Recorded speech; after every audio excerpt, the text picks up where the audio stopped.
परिस्थिती संदर्भात थोडक्यात अंदाज व्यक्त करणार आहे। सध्या महाराष्ट्राच्या खास करून दक्षिणी आणि उत्तरेकडील भागामध्ये हलकसं पावसाळी वातावरण रात्री तयार होण्याची शक्यता आहे। दक्षिण कोकणातही पावसाचं प्रमाण वाढण्याची शक्यता आहे। एकूणच पावसाच्या प्रमाणात काय बदल होतोय हे आपण या व्हिडिओमध्ये बघणार आहोत। महाराष्ट्राचा जिल्हानिहाय अंदाज बघताना अकोल्याच्या किंवा बुलढाण्याच्या उत्तरेला, जळगावच्या काही भागामध्ये, धुळ्याच्या काही भागामध्ये पावसास अनुकूल अशी स्थिती निर्माण झालेली आहे। अगदी नाशिकच्या पश्चिमी भागातही थोड्या भागात हे वातावरण आहे। रत्नागिरी जिल्ह्यातही तुरळक पाऊस होतोय। सोलापूर दक्षिण, लातूर दक्षिण, धाराशिव दक्षिण आणि नांदेडमध्ये हलक्या पावसाचा प्रभाव निर्माण होतोय। रात्री या ठिकाणी पावसाचं प्रमाण वाढण्याची शक्यता आहे। साधारण महाराष्ट्रात जिल्ह्यानिहाय जो पाऊस 6 जुलैपर्यंत झालेला आहे, त्यामध्ये काय परिस्थिती आपण जर बघितली तर गोव्यामध्ये सरासरीपेक्षा जास्त पाऊस झालाय। मुंबईमध्ये रायगड आणि मुंबई उपनगर या भागात पाऊस कमी आहे। इतरत्र सरासरीपेक्षा चांगला पाऊस झालेला आहे। तीच परिस्थिती आपण जर मध्य महाराष्ट्रामध्ये बघितली तर धुळे जिल्ह्यामध्ये सरासरीच्या वरती पाऊस आहे। नाशिक जिल्ह्यामध्ये बऱ्याच भागात सरासरीच्या वर 100 मिलीमीटर पाऊस दाखवण्यात आलेला आहे। सातारा आणि सोलापूरला पावसात घट दाखवण्यात आलेली आहे। अहमदनगरलाही पावसात घट दाखवण्यात आलेली आहे। मराठवाड्यामध्येही बहुतांश जिल्ह्यात पावसात घट आहे। विदर्भामध्ये देखील भंडारा जिल्हा अपवाद सोडता सर्व जिल्ह्यांमध्ये आत्तापर्यंतच्या पावसात घट आहे। म्हणजे एकूणच महाराष्ट्रामध्ये कोकण रिजन जर सोडलं तर किंवा मध्य महाराष्ट्रातील काही थोडा भाग सोडला तर सर्वच विभागात पावसाची घट नोंदली गेली आहे। पुढील 48 तासात पावसात काय सुधारणा होईल ते आपण बघतो। उद्या जळगाव जिल्ह्यामध्ये किंवा अकोला, अमरावती, बुलढाण्यामध्ये पावसाचं प्रमाण वाढण्याची शक्यता आहे। रायगड, रत्नागिरी, सिंधुदुर्गमध्ये पाऊस वाढणं अपेक्षित आहे। 8 तारखेपासून मात्र मराठवाड्यात आणि विदर्भात काही विभागात म्हणजे खास करून अकोला, अमरावती, बुलढाणा, वाशिम, हिंगोली, जालन्याच्या काही भागामध्ये, नांदेडच्या काही भागामध्ये, त्याचबरोबर विदर्भातील बहुतांश जिल्ह्यांमध्ये, यामध्ये अमरावती, अकोला, नागपूर, भंडारा, गोंदिया, चंद्रपूर, गडचिरोली, यवतमाळ, वर्धा याही जिल्ह्यांमध्ये पावसात जोर आणण्याची शक्यता आहे। त्याचबरोबर दक्षिण कोकणात हलका ते मध्यम पाऊस होण्याची शक्यता कायम आहे।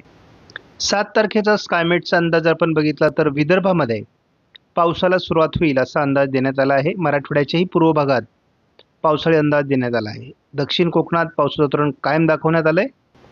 8 तारखेला या अंदाजात बदल होत असून मराठवाडा आणि विदर्भात पावसाचं प्रमाण वाढताना स्कायमेटने दाखवलं आहे आणि जवळपास सर्वच मॉडेल आता विदर्भ, मराठवाड्यात 8 तारखेला पाऊस दाखवू लागले आहेत। दक्षिण कोकणातही पाऊस वाढेल असा अंदाज आहे। ECMWF मॉडेलने महाराष्ट्रात बऱ्याच विभागात उद्या 7 तारखेला पावसाचा अंदाज दिला आहे।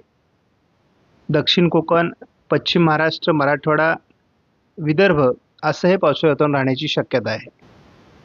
8 तारखेला कमी दाबाचा प्रभाव महाराष्ट्रावर निर्माण होण्याचा अंदाज ECMWFने कायम ठेवला आहे। त्यामुळे महाराष्ट्राच्या बहुतांश विभागात 8 तारखेला पावसाचा अंदाज देण्यात आला आहे।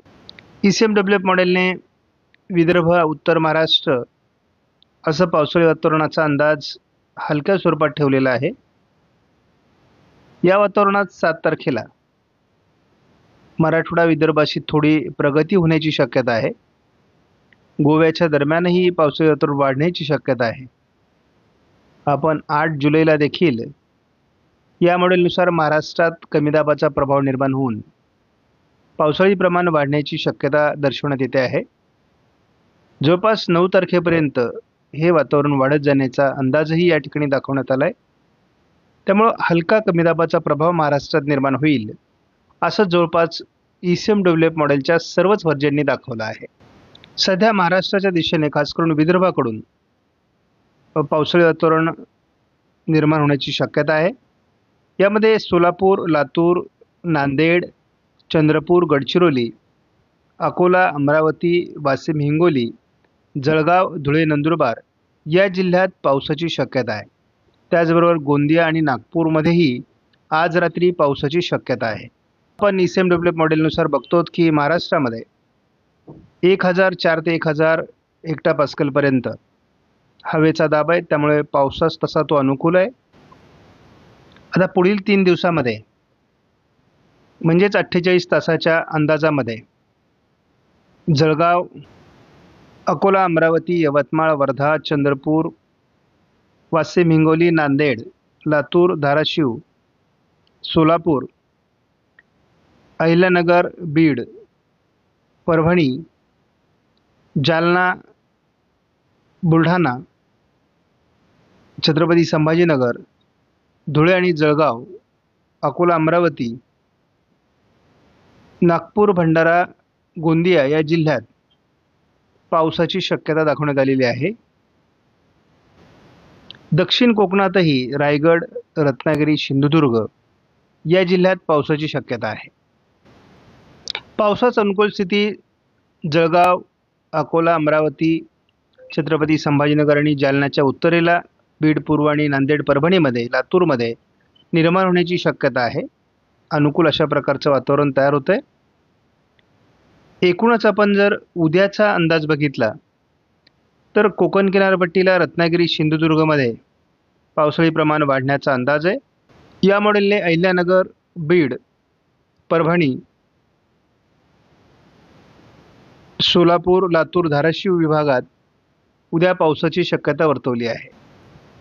उद्या हे वातावरण जळगाव, बुलढाणा, जालना, छत्रपती संभाजीनगर, परभणी, बीड, अहिल्यानगर, सोलापूर, नांदेड, वाशिम, हिंगोली, यवतमाळ, चंद्रपूर या विभागात परिणाम करण्याची शक्यता उशिरा आहे। विदर्भातही त्याचा प्रभाव रात्री उशिरा असण्याची शक्यता आहे। रत्नागिरी, सिंधुदुर्ग आणि रायगड या जिल्ह्यात 8 तारखेला पावसाची शक्यता आहे। गोव्यापासून हे पावसाळी वातावरण तयार होण्याची शक्यता आहे। आपण बघतो महाराष्ट्रामध्ये देखील सांगली, कोल्हापूर, सोलापूर, लातूर, धाराशिव, अहिल्यानगर, पुणे, सातारा या भागात पावसाचा अंदाज कायम आहे। 8 तारखेला छत्रपती संभाजीनगर, अहिल्यानगर, बीड, लातूर, धाराशिव, परभणी, नांदेड या भागातही पावसाचा जोर राहण्याची शक्यता आहे। नाशिक जिल्ह्याच्या पूर्व भागात आणि दक्षिण भागातही पावसाचा जोर राहील। कोकणातही पावसाचा जोर राहणार आहे। सातारा, पुण्यातही पावसाचा जोर राहण्याची शक्यता आहे। रात्री हे वातावरण जळगाव, अकोला, अमरावती, यवतमाळ, वाशिम, हिंगोली, बुलढाणा, जालना, परभणी, छत्रपती संभाजीनगर, अहिल्यानगर, बीड या भागात असण्याची शक्यता आहे। अरबी समुद्रातून पावसाचा प्रभाव वाढल्यास कोकण किनारपट्टीला 9 तारखेला पावसाचा प्रभाव वाढेल आणि त्याचबरोबर उत्तर महाराष्ट्रातही पावसाचे प्रमाण वाढणं अपेक्षित आहे। आपणास व्हिडिओमधील माहिती महत्त्वपूर्ण वाटल्यास लाईक करा, शेअर करा, चॅनलला सबस्क्राईब करा। धन्यवाद।